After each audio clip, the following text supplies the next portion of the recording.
Ka jalqabaatiin naannoo Oromiyaa keessatti gandoota 1255 hidhattootaan to'atamanii turan harkatti deebifachuu caasaalee mootummaa diigamanii turanis deebisee ijaaruu isaa mootummaan Itoophiyaa beekse. Manni maree nageenyaa biyyaalessaa Itoophiyaa ibsa wixata baaseen baatilee darban keessa tarkaanfiin nageenya buusuu fi sochii dinagdee saffisiisaan ciccimuun fudhatameera jedhe. Beekaa Tooma.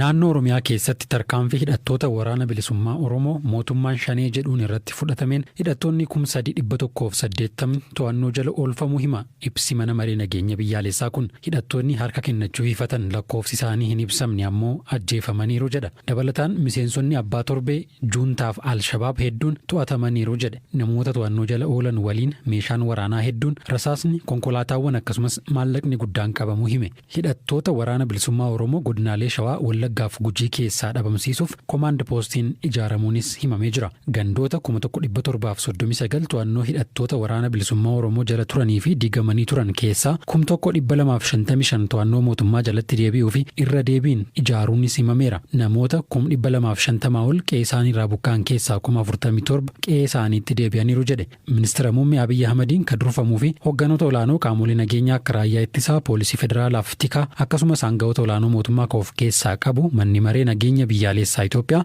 hojiilee ariitiin raawwatamuu qabu jedhee amma dura kallattii kaa'e qorachuu hime. Magaalaa Finfinnee keessatti miseensonni shanee juuntaaf Al-Shabaab 497 ol to'annoo jala oolfamaniiru jedhe ibsi kun. Shakkamtoonni yakka qindaa'aa hoogganaa turan 314 akkasumas hoogganoonni manneen hojii mootummaa magaalattii fi federaalaa 75 hidhamaniiru jedhe. Naannoo Amaaraatti namoonni 1000 lakkaa'aman yakkaan shakkamanii fi qaamolee nageenyaa ganuun hidhattootatti dabalaman tarkaanfii olaantummaa seeraa kabachiisuuf fudhatamaa jiruun to'annoo jala ooluu hime. Rakkoolee gaaffii uummata qimaanti waliin wal qabate akkasumas godina addaa saba Oromoo keessatti uumame furuuf mariin uummata hirmaachise godhamaa jiraachuu himeera. Naannoo Kibbaatti nagaaf tasgabbii uumuuf gaaffii gurmaa'insaa saboonni kaasan bifa sabatiinsa qabuun furmaatatti kennuuf hojjetamaa jiraachuu hime. Naannoo Somaaleetti haleellaa Al-Shabaab raawwate qolachuuf tarkaanfii fudhatameen hidhattoonni garichaa 813 yoo ajjeefaman 79 ammoo booji'amaniiru jedhe. Naannoo Beenishaangul Gumuz keessattis akkanuma hidhattoonni 1800 ol meeshaalee waraanaa hedduu waliin to'annoo jala oolfamuu himeera. Waraana naannoo Tigraay karaa nagaa xumuruuf mariin itti adeemamaa jiru haga bu'aa buusutti mootummaan itti fufuuf ejjennoo qabaachuus ibsi kun itti dabaluun hime. Shororkeessitootaa fi garee hidhattoota sadarkaa yaaddoo hin taane irraan gahu, uummata mariisisuu, qaamolee hidhatan hubachiisuu, dargaggoota hojii nagaa irratti hirmaachisuun hojiilee nagaa waaraa buusuu irratti akka xiyyeeffatamu manni marichaa kallattii fuula duraa kaa'eera.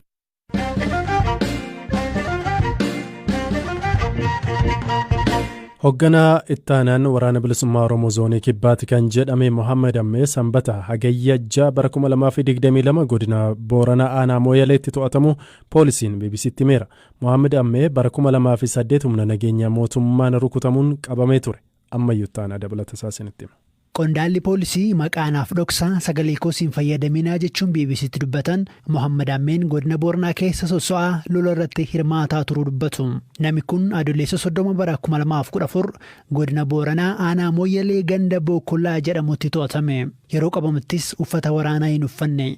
Uffata duraan ittiin socho'aa turan jijjiirratanii uffata siviilii, suufii fi koofiyyaa adda addaa uffatanii Keeniyaa keessa gama naannoo Somaaleetiin gara Itoophiyaa seenan jechuun qondaalli poolisii maqaanaaf dhoksaa jedhan BBC'tti himaniiru.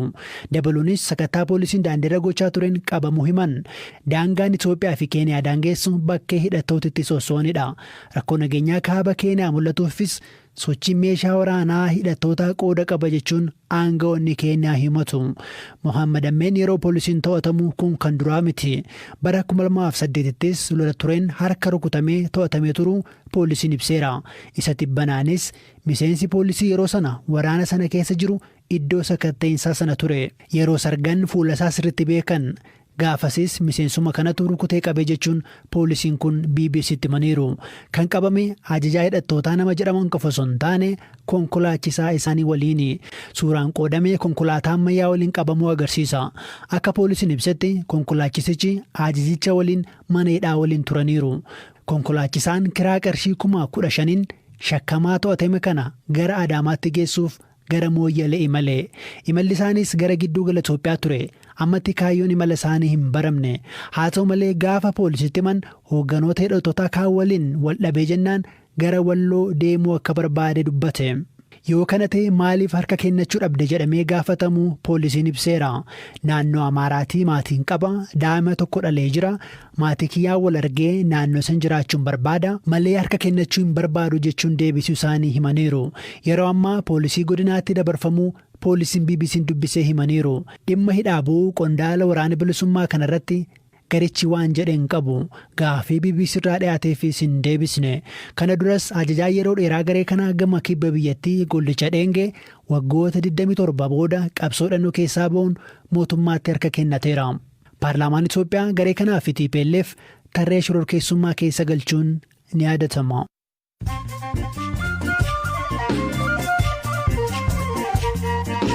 Gidduun ammoo oduuwwan gaggabaaboon isinitti hima. Ministeerri ittisaa UK lammiilee Yuukireen waraanaaf leenjisuun weerara Raashiyaa akka biyya isaaniirraa qolataniif qopheessuu hime. Namootni leenji'an adda waraanaatti bobba'uuf qophii ta'us ibseera. Qondaalli UK tokko Raashiyaan fulbaana 11tti gartokkee Doombaas ofitti makuu dandeessii niwukileera xiqqoos fayyadamuu dandeessii jedhaniiru.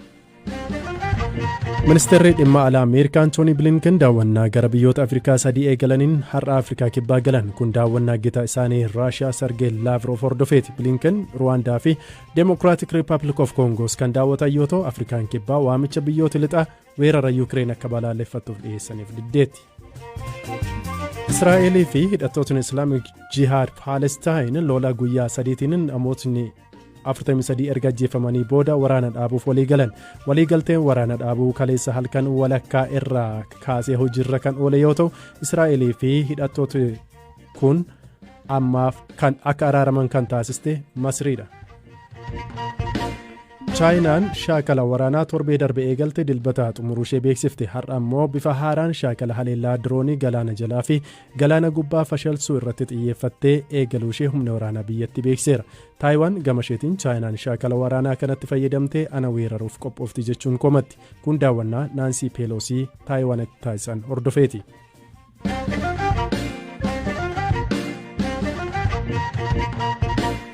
Hoogganaan Koomishinii Filannoo Biyyaalessaa Keeniyaa Waafula Chebukaatii bakkeewwan 4tti filannoo taa'umsa bulchaa argachuuf taasifamu boru akka hin gaggeeffamne dhorkan. Kunis sababa waraqaa filannoo wal makeef akka ta'e hime haga ibsi kennamutti sagaleen akka hin kennamne ibsaniiru. Bakkeewwan kunneen Mombaasaa, Kaakameegaa, Kibba Pokootii fi Kaachee Liibaa bulchiinsota jedhaman keessatti. Filannoo biyyaalessaa Keeniyaa kana taajjabuuf pireezidaantii duraan Itoophiyaa Dr. Mulaatu Tashoomee dabalatee kaanis biyyatti galaniiru. Firaafolee Dhugaasa. Filannoo biyyaalessaa Keeniyaa boor hagayya 9 gaggeeffamuuf jiru irratti lammiileen miliyoona 22 ol galmaa'aniiru. Abbaan taayitaa misooma biyyoota Afrikaa bahaa IGAD filannoo kana dursuun taajjabdoota 24 gara bulchiinsota Keeniyaa 11tti babbaasuu isaa miidiyaan Citizen Digital gabaaseera. IGADitti hoogganaan duula taajjabbii filannoo yeroo fi kan ta'an pireezidaantiin duraanii Itoophiyaa obbo Mulaatu Tashoomee taajjabdoota dippiloomaatotaa fi bakka bu'oota qaamolee filannoo kan Jibuutii, Itoophiyaa, Somaaliyaa, Sudaan Kibbaa fi Yuugaandaa ta'an of keessatti qabate bobbaasuu isaanii ibsaniiru. Miseensonni ijoo duula kanaa 7 biroon immoo dursanii hagayya 2 irratti Keeniyaa kan seenan yoo ta'u, hooggansaan gargaaruuf Naayiroobii keessanii turu. Dabalataanis koomishiniin daangaa fi filannoo of danda'a yookaan IEBC akka jedhutti taajjabdoonni filannoo idil addunyaa fi biyya keessaa yoo xiqqaate 18,000 ta'an filannoo kana ni taajjabu. Filannoo pireezidaantummaa Keeniyaa 2022f kaadhimamtoonni 4 Raayilaa Odingaa, Wiiliyaam Ruutoo, Joorji Wajakoyee fi Deevid Mo'eeraadha. Ta'us garuu kaadhimamtoota kunneen keessaa Raayilaa Odingaa fi Wiiliyaam Ruutoon kanneen dursaa jiranidha. Namoonni siyaasaa yeroo hedduu filannoo injifachuuf jecha adda addummaa aadaa, sabummaa fi seenaa jibbaa durii fayyadamuun hokkora ni kakaasu. Keeniyaa keessattis filannoo bara 2007 irratti hokkora sabummaa irratti xiyyeeffachuun ka'een yoo xiqqaate namoonni 1,200 ta'an ajjeefamanii hedduun madaa'anii namoonni 600 ta'an immoo qe'ee isaaniirraa buqqa'aniiru. Hokkorri bara 2007tti filannoo biyyaalessaa hordofee dhufe kun sabummaa irratti kan hundaa'e ta'us amma waggaa 15 booda garuu sabummaan akkaataa uummatni Keeniyaa sagalee kennu irratti dhiibbaa xiqqoo akka qabu himama. Amma filannoo bara kanaa irratti kaadhimamtoonni dursoo lamaan dhimma sanyummaa irra duulana filadhaa isaaniif dhimma siyaasaa fi dinagdee akka ijootti fayyadamaa jiru.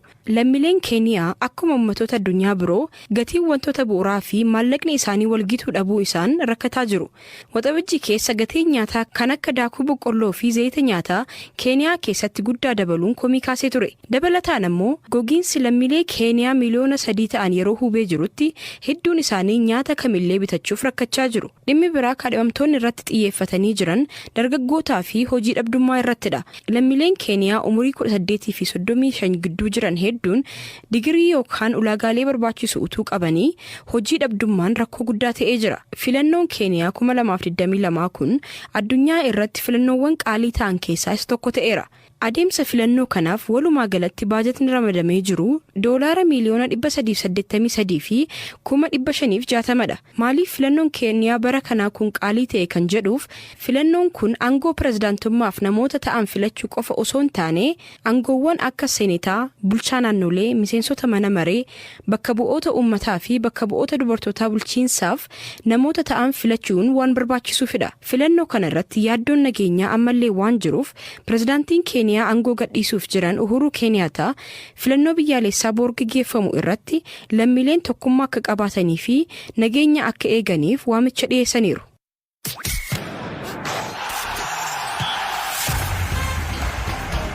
Odeeffannoo ispoortiin dorgommii piriimeer liigii Ingilizii torban kanarra gaggeeffameen shaampiyoonaan bira darbee Maanchister Siitiin galchii 2 taphataan isaa haaraan Erling Haaland lakkoofseen injifannoon jalqabe. Bara darbee qabxii tokkoon caalamee waancaa kan dhabe Liverpool ammoo kilaba bara kana liigichatti makame Fulham waliin qixa 2-2 xumure. Haaland immoo Darwin Nuunestu kilaba isaanii shaampiyoonaa godha gaaffii jedhuuf taphattootni lamaanuu galchiin jalqabaniiru. Nuunes jijjiiramee galuun galchii tokko lakkoofsee tokko ammoo Moo Saalaaf mijeessee kenne. Haaland galchii tokko rukuttaa peenaalitiin lakkoofsuun Siitiin dursa qabate. Boodas galchii lammaffaa lakkoofsee taphichi 2-0 xumurame. Haaland tapha Community Shield Liverpool waliin taasisan irratti galchii lakkoofsuu dhabuun ceephaamee ture. Gareen Antonio Conte Tottenham jabaatee liigicha kan jalqabe fakkaata. Conteen kilaboota leenjisee akka Chelsea, Inter Milaanii fi Juve shaampiyoonaa gochuun beekama. Tottenham taphattoota haaraa hedduu kilaboota mallatteessan keessaa tokko. Tapha Southampton waliin taasisanis 4-1 injifatanii. Arsenaaliif barri kun jalqabbii gaarii fakkaata. Crystal Palace irratti injifannoo galmeessuun liigicha jalqabanii. Erik ten Hag jalatti dorgomaa cimaa ta'a jedhamee kan eegame Manchester United taphuma bara darbee ittiin beekamu agarsiise. Brighton 2-1 Old Trafford irratti injifachuun deebi'anii. Erik ten Hag taphattootni United dirree keessatti qindoomina hin agarsiisnee jedhan. Ronaldoon kilabichaa ba'a jedhamee odeeffamaa turus taa'umsa jijjiirrarraa ka'uun boqonnaan booda gale. United taphataa Barcelona De Jong fiduun sarara gidduu waggootaaf rakkoo ta'e fura jedhamee eegamus taphatichi har'a Barcelona turuuf akka murteesse hime. Chelsean abbaa qabeenyaa haaraa jalatti taphattoota haaraa mallatteessisaa jira. Evertoniin 1-0 injifachuun liigicha jalqabanii. Bara kana kamtu shaampiyoonaa ta'a qofa osoo hin taane kilaba kamtu hirmaannaa shaampiyoonsi liigii bara dhufuu keessa gala kan jedhu baruun cimaa taha. Kilabootni humna xiqqaa qabanis yeroodhaa yerootti of cimsuun liigicha irratti hirmaataa jiru. Kabajamtoota dhaggeeffattoota keenyaa sagantaa raadiyoo BBC Afaan Oromoo har'aaf isiniif qopheessine asuma irratti xumurree jira. Saganticha kan isiniif dhiyeessan Zalaalam Taaddisaan ture. Firaafolee Dhugaasaa gama saganticha qopheessuutiin akkasumas Deevis Maswaaruu gama ogummaa teeknikaatiin isin waliin turtii taasisnee jirra. Boruu yeroo wal fakkaataa walitti deebina. Halkan gaarii.